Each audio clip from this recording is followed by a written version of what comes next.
ሰላም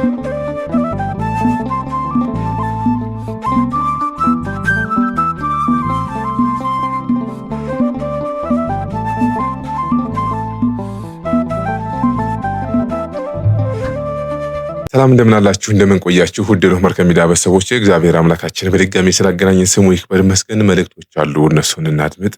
በቅደም ተከተል ነው እነሱን ማስደምጣችሁ። ሐሳባችሁን በኮሜንት ላይ ማስቀመጥ ትችላላችሁ። በእርግጠኝነት ታተርፉታላችሁ ብዬ ስላሰብኩ ነው መልእክቶችን ሰብሰብ አድርጌ ይዤላችሁ የመጣሁት። አጠር ያለ ቆይታ ነው የሚኖረን 10 እና 15 ደቂቃ የማይበልጥ ማለት ነው። ወደ መጀመሪያው ወደ አባታችን መልእክት ወሰዳችሁ። በጣም ቆይታ ይሆንላችሁ።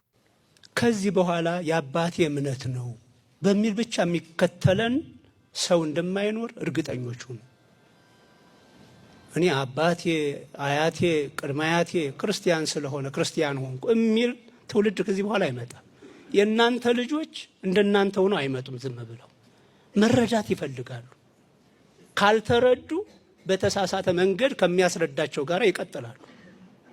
ፕሮቴስታንት በሏቸው፣ ሙስሊሞች በሏቸው፣ ካቶሊክ በሏቸው፣ ጆባ በሏቸው፣ እንደፈለገ የመራቸው ይወስዳቸዋል።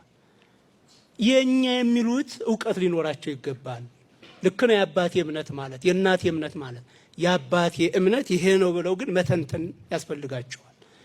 እንዲህ አይነት ምዕመናን ነው ሊኖሩን የሚገባው። ስለዚህ እንዲህ አይነት ምዕመናን እንዲኖሩ ምን እናድርግ? አሁን ምን ላይ እንስራ? ሰንበት ትምህርት ቤት ላይ እንስራ። ሰንበት ትምህርት ቤት ላይ እንስራ። አሁን ሰንበት ትምህርት ቤት ሲባል እንዲሁ ለበዓል ጊዜ ዩኒፎርም ለብሰው የሚዘምሩ ሰዎችን ለመመልመል እንዳይመስላችሁ። ምዕመናንን ለመፍጠር ነው፣ አማኞችን ለመፍጠር ነው። ስለዚህ የሀገረ ስብከትም የወረዳ ቤተ ክህነትም የአጥቢያዎችም ትኩረት ሰንበት ትምህርት ቤት ላይ ነው። ልጆቻችን ገብተዋል የሰንበት ትምህርት ቤት ስለ መንግስተ ሰማያት መማር ጀምረዋል ማለት አለብን። አቶ ገሌ ተብለዋል። እስካሁን ይቀድሳሉ፣ እስካሁን ያሳልማሉ። እንደምሰማው ገሌ ታቦት ከሆነ ብር ያመጣል ብለው የሚታገሉ አሉ። ታቦተ ገሌ ሲሆን ብር ይመጣል ይላሉ። በቃ የመውረዳችን ምልክት ማለት ነው። አንዳንዶቹ ደግሞ በግል እንደ ዓለም እንደ ሌላ ነገር ክፍልህ ገሌ ነው፣ ገሌን ብታስተክል ታቦተ ገሌ ቢገባ እንዲህ ትሆናለህ ይባላል። አስጠንቁሎም የሚያስቸግሩን አሉ። ዕውቀት ሳይጨምር ማዕረግ ጨመረ። ዲያቆን ገሌ የተባላችሁ ቄስ ለመባል ምንም ሳትጨምሩ ቄስ ገሌ የተባላችሁ አለቀ እንጂ አሁን ይሄ እውነት ለእናንተ ሸክም ለእኔ ሸክም መሆን ነበረበት? ይሄ የቤት ስራ ሆኖ እናንተንና እኔን ማጉላላት ነበረበት? ስንት ልማት እያለ ስንት የሚቀድም ነገር እያለ ይህንን ችግር ታዲያ የምንፈታው ሁልጊዜ በፖሊስ አይደለም፣ ሁልጊዜ በፍርድ ቤት አልነበረም። ሀይ የሚል ምዕመን በመፍጠር ነው። ይሄ ነውር ነው ስርዓት አይደለም የሚል ቄስ ዲያቆን ማፍራት ስንችል ነው። አንዳንዶች እኮ በጣም የሚገርም እኮ ነው። እንዴት ነው የምንሆነው? አባቶች እስኪ ፍረዱ። ምንድነው በደሉ? መዋቅሩ ምን በደለ? ሌላው ይቀር፣ በእነሱ እጅ ትቆርባላችሁ፣ ትሳለማላችሁ። ይሄን የሚጸየፍ ካህን ምዕመን አልፈጠርንም ገና። እንግዲህ ዜር ያሳያችሁ። አቶ ተብሎ ሲቀድስ አቶ ተብሎ መስቀል ይዞ ሲገኝ ለምን የሚል ምዕመን የለም። እኔ ምንን ተጋፍተውት ነው ይሄን ያደረኩት? የኔን ሹመት ወሰዱት መሰላችሁ? ሁላችን የምንድንባትን ቤተክርስቲያን አፍርሰዋል ብዬ ነው፣ ጎድተዋል ብዬ ነው።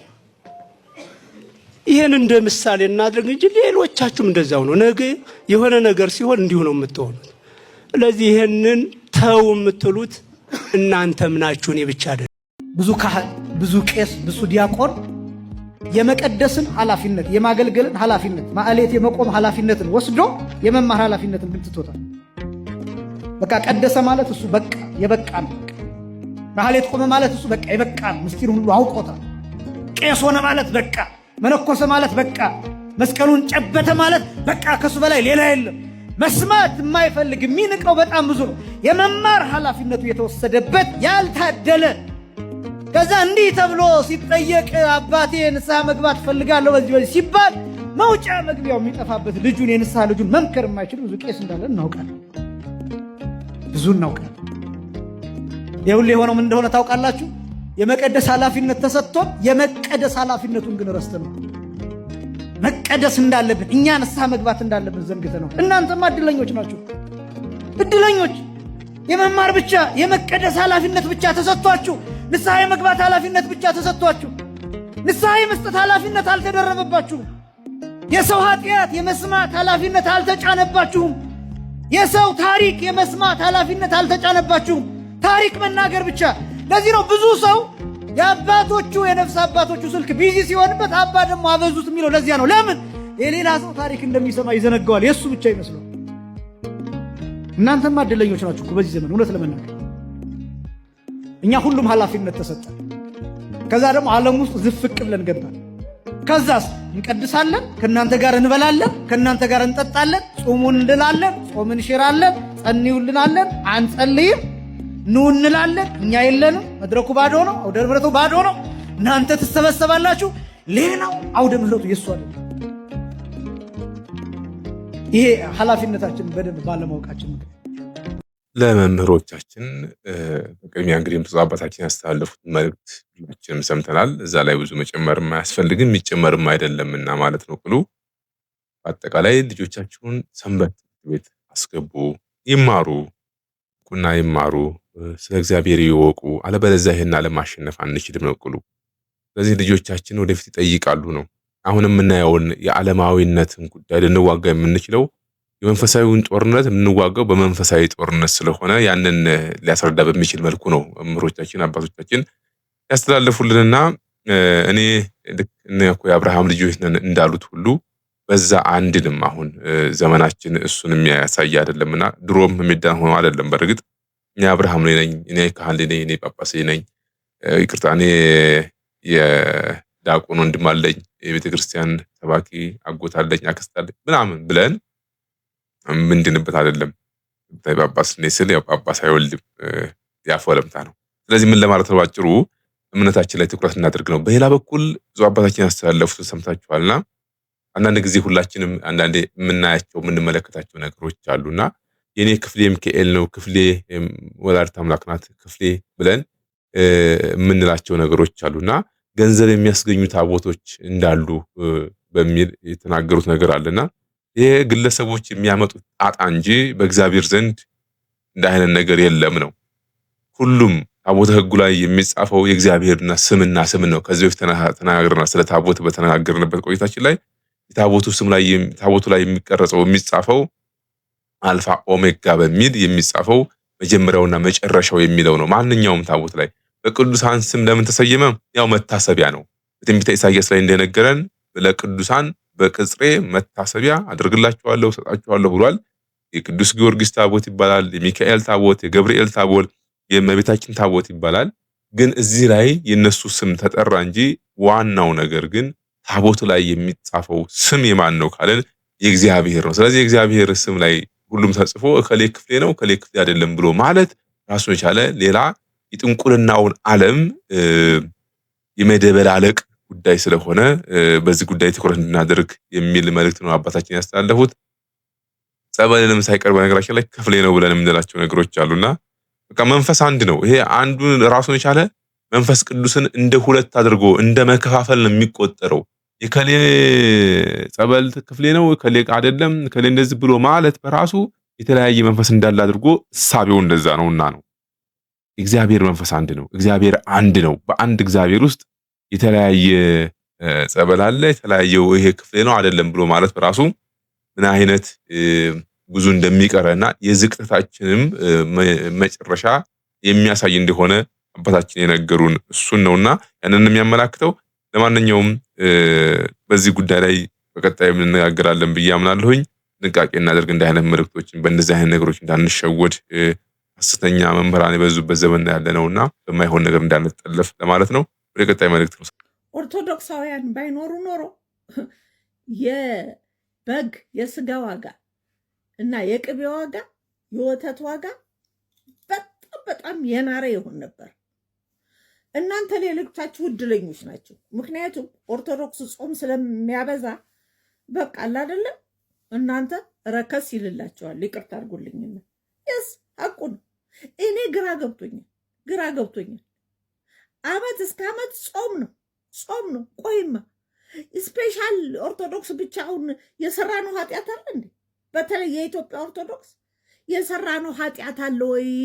ለምንድን ነው ሁልጊዜ በጾም በቃ ሁልጊዜ ኦርቶዶክስ የሚያውቀው ጾም መጨመር ነው። ከሽሮም ተጽፎ ከሽሮ ይጾማል እንዴ? እንዴ የትኛው ስጋ ተበልቶ የትኛው ቅቤ ተበልቶ ነው? ሁልጊዜ እኮ ጾም ነው። ለማጆሪቲ ውስጥ ሁልጊዜ ጾም ነው። እኔ የጾም ሚስጥር ሊገባኝ አልቻለም። ውህ በስመ አብ! ኧረ በዛ እግዚአብሔርም ይቺ ሴትዮ በዚህ መልኩ ያቀረብኳት ሆነን ለመናገር ያው ማህበራዊ ሚዲያ ላይ ታውቋታላችሁ ብዬ አምናለሁና በማይጠበቅ መልኩ እድሜን በማይመጥን መልኩ የምታሳየው እናያለና ማስተዋል እንዲያስችልሽ ነው ምኞቴ። ግን ደግሞ ይህን መልእክቷን ልጆች ስለሚያዩት በሚል መልእክቱን ብዙ እህቶች ወንድሞችም ስለሚጋሩት ትክክል መስሏቸው ሀሳቡን እንዳይወስዱ ትንሾቹ ማለት ትንንሽ ሁሉም አይደለም ይህን መልእክቷን የሚገዛ ሰው አለ ብዬ አይደለም። እና ልክ ጾም የምንጾመው ኃጢአት ስለሰራን ወይም በደል ስላለብን ያንን ለማስወገድ አድርጋ ስትናገር የነበረውን ሀሳብ ትክክል አይደለም። እውነት ነው፣ ሰው በደለኛ ነን፣ ኃጢአት አለብን፣ ሰው ሆነን የማይበድል ስለሌለ ማለት ነው። ግን ደግሞ የምንጾመው ስርዓት ስለሆነ ነው። ቤተክርስቲያናችን እያንዳንድ አጽዋማት የምትጾምበት ራሱን የቻለ ምክንያት ስላለው ማለት ነው። እውነቷን ነው። እውነትነቷ ምንድን ነው? ከማንበላበት ይልቅ የማንበላበት ይበልጣል ነው። እንዴ እኛ ማለት እኮ እንደ መላእክት በሰማይ እያመሰገንን ልንኖር እኮ የተፈጠርን እኮ ፍጥረቶች ነን እኮ። ያንን እየተለማመድን ነው፣ ፕራክቲስ እያደረግን ነው ምድር ላይ ሆነን ማለት ነው። ለስጋችንም ለነፍሳችንም ደግሞ ድህነት የምናገኝበት በረከት የምናገኝበት ነው። እሷ ያገኘችው ከምድራዊ ገበያ ጋር ከሆድ ጋራ ከዚህ ተራው ከሆነው ሆዳቸው በነውራቸው ክብራቸው በነውራቸው ነው የሚለው መጽሐፍ። እንደዛ በሚለው እሳቤ ነው ያሰበችው። እና ያስገደደሽ የለም፣ ህይወት በነፃነት የሚኖር ነው። ፈቅደሽ ወደሽ ነው መጾም ያለብሽ። ተገደሽ እያጉረመረምሽ የምትጾሚው ጾም ደግሞ በረከትን አያመጣም። እግዚአብሔር እንደ አይነት ጾምን አይፈልገው። ምን የምፈልገው ጾም እንደ አይነቱን ጾም ነው ይላል በትንቢተ ኤርምያስ ላይ ማለት ነው። እያጉረመረሙ ኢኮኖሚካሊም ገንዘብ ሴፍ ስለሚያስደርገን ወይም ደግሞ አሁን እንዳለችው እንቁላሉን ሽንኩርቱን ምኑን ወይም ዶሮውን ስለማንጋራ በምን አይነት ሳቤ ከሆነ ይሄ ጾም ሳይሆን እውነት ለመናገር አጉል መታበይም ጭምር ነውና ማንም አልከለከለሽም፣ መብላት ትችያለሽ፣ የሚያስገድድሽ የለም። ህይወት በነፃነት የሚኖር ስለሆነ በተለይ ኦርቶዶክሳዊነት ነፃነት ነው። በነፃነት እግዚአብሔርን የምናመልክበት እምነትና ሃይማኖት ነውና ማለት ነው። ስለዚህ ይህንን ነው ማለት የምፈልገው። ይህን ሀሳቧን የሚገዛ ሰው እንዳይኖር አንዳንድ እህቶች ወንድሞች ምናልባት በየዋህነት ባለማወቅ በእውቀት ማነስም ጭምር ትክክል መስሎ ይህን ሀሳቧን እንዳይወስዱ ጥንቃቄ እናድርግ በሚል ነው። ትክክል አይደለም። አመቱን ሙሉ እንጾማለን፣ መታደል ነው። ሆነን ለመናገር እግዚአብሔር የመጾምን አቅም ያድለን ነው የምለው። ይሄን ያለ መልእክት በጾም የምናገኝበትን በረከት የሚጾም ሰው ብቻ ነው የሚያውቀው፣ ሌላ ማን ያውቀዋል? እግዚአብሔር ጣፋጭ ነው። ጣፋጭነቱን ግን ከኔ አንደበት ሳይሆን ራሳችሁ ቀምሳችሁ አገኙት እንዳለው ቅዱስ ዳዊት የጾምን ዋጋ የጾምን በረከት የሚያውቀው ጾሞ በጾም የሚያገኘውን የስጋም የነፍስም ፈውስን ያጣጣመ ነው የሚያውቀውና ይህንን ነው ልል የምችለው። እህታችን እናታችን ወይም እህታችን እንግዲህ አንቺም ቢሆን ቆም ብለሽ አስቢ። እንደዚህ አይነት መልእክት ማስተላለፍ ልክ አይደለም። ኦርቶዶክሳዊ ነሽ አውቃለሁኝ፣ ልክ አይደለም። በማህበራዊ ሚዲያም ብዙ ጊዜ የምታደርጋቸው ነገሮች ከአንቺ እድሜ ጋር የማይሄድ እድሜ ራሱን ማስተማር አለበት ብዬ አምናለሁና ያ ማለት ግን ልጆች ስለሆን ወጣት ስለሆንም የማይገባ ነገር እናድርግ ማለት አይደለም።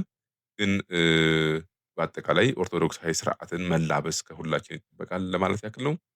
ለመምህሮቻችን ቃሎትን ያሰማልን። እናንተም ሀሳባችሁን በጨዋ ደብ ኮሜንት ለማስቀመጥ ትችላላችሁ። በድጋሚ እስከምንገናኝ መልካም ቆይታ እንዲሆንላችሁ እየተመኘሁኝ ይቆየን ማለት እወዳለሁ።